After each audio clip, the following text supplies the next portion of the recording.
Hello everyone, this is Fine from Awesome Tech Gaming Pro. I hope you all are well. Today I'm going to talk about the two TV, the LG C3 and Samsung S90C. The previous video I have talked about LG C3, Samsung S90C and the mini LED Samsung Q90C. But in this video, I will compare these two TV, LG C3 and Samsung S90C. If you are new in my channel, then please subscribe and press the bell icon for future notifications and upcoming videos. I have another channel named Tech Gaming Villa where I upload similar kind of tech videos like TV comparison, sound system, home theater. You can check and subscribe. The LG OLED C3 has the same design as 2022's LG C2 OLED. It has a thin silver border with bezels, so thin you can barely notice them when sitting from a normal viewing distance. It looks sleek and modern. On the other hand, the Samsung S90C TV looks and feels like a premium TV. It's heavy and sturdy and held in place well by its small metallic stand. The panel is thin and feels modern and classy. The LG C3 stand on the 65-inch model is identical to the stand found on 65-inch LG C2 OLED, and it has the same issues. It's a bit small and the TV wobbles on it. However, it doesn't take the TV long to settle after it starts wobbling, so it isn't an issue in practice. The stand lifts the bottom of the screen 2.7 inch above the table, so most soundbars will fit without blocking the screen. The 83-inch uses a bigger stand, the same as on the 83 and 48-inch LG C2 OLED or the LG C1 OLED. The 42-inch model of the LG C3 uses 2 feet on each side of the screen instead of a central stand. On the other hand, the Samsung S90C stand is small, but it is solidly built from metal. It holds the TV very well and lifts the screen about 3.3 inch above the table. So almost any soundbar fits in front of it without blocking the screen. The back of the TV of LG C3 feels quite nice. It's made of textured brushed metal. It almost feels like fabric to the touch. A large plastic panel is on the back with the inputs on its right hand side. The TV comes with cable management clips through which you can funnel cables towards a small plastic cover and exiting through another clip on the back of the stand. On the other hand, the back of the Samsung S90C is very similar to the Samsung S95B OLED. The central panel housing the inputs is made of smooth plastic with included covers used to help with aesthetics and cable management like the S95B. The inputs are hard to reach if you wall mount the panel with a fixed mount, so a mounting arm is recommended if you don't want to use the included stand. From the side, the TV looks very much like the Samsung S95B OLED with a similar, very slight tilt back. It isn't noticeable at all in actual usage. The LG C3 is incredibly well built. It feels premium. The fabric-like texture on the back feels unique and nice to the touch, and the TV itself doesn't flex much. The stand is small and doesn't take much space, but unfortunately the TV wobbles quite a bit on it. Again, it does settle in quickly and it's not a problem in practice. Overall, very solidly built. On the other hand, the Samsung S90C TV has excellent build quality. The materials used feel premium, and while there's some flakes on the component housing on the back, the panel itself is made of metal and is resistant to flexing. There's some wobble on the stand when the TV is pushed forward or backward, but it quickly settles.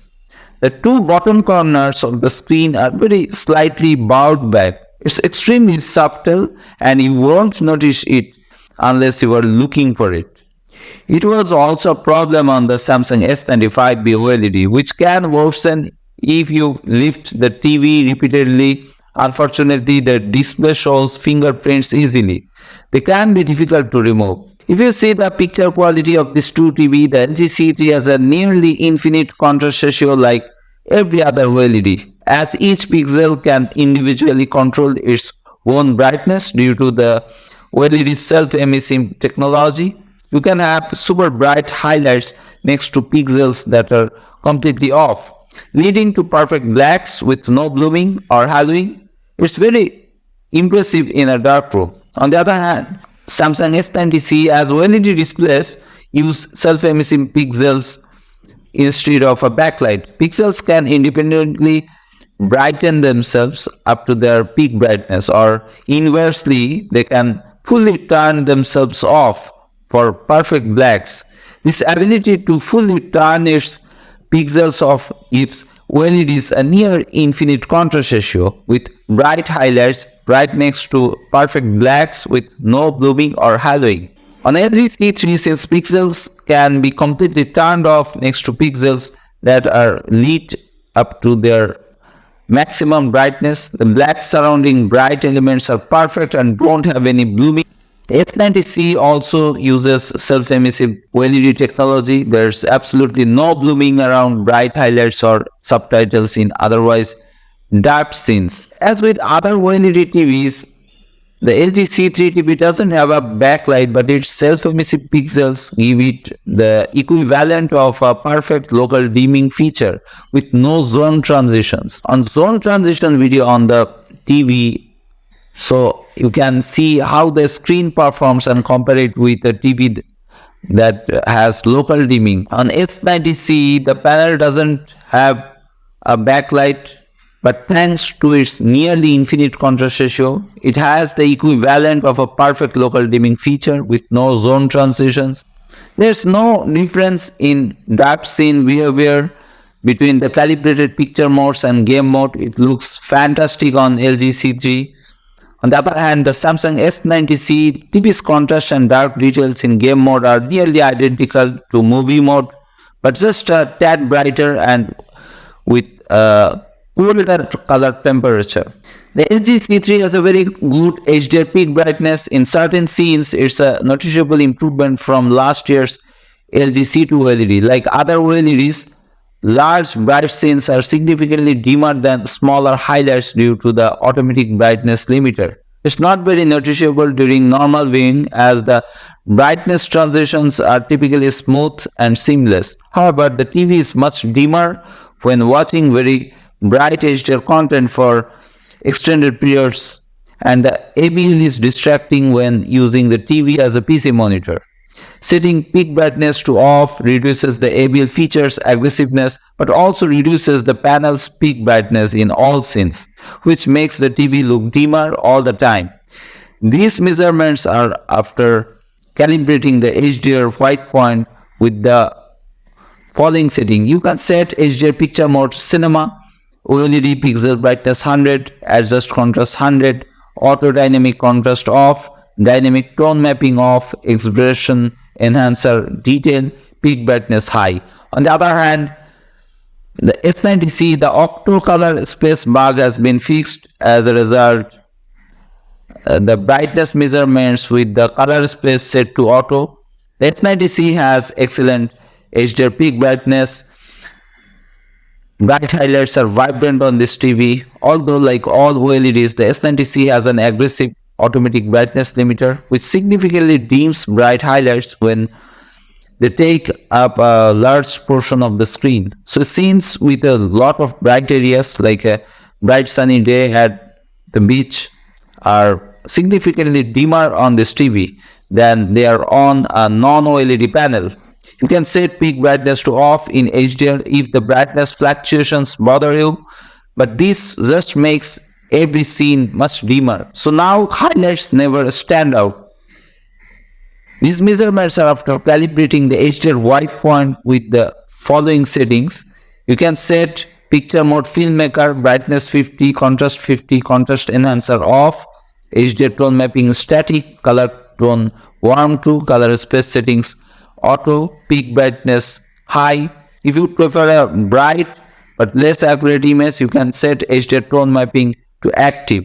On HDR brightness in this 2TB, the LG C3 gives 801 CD per meter square on 2% window. On the other hand, Samsung S90C is brighter, 134 CD per meter square on 2% window. But on 50%, LG C3 provides 311 CD per meter square and S90C 330 CD per meter square.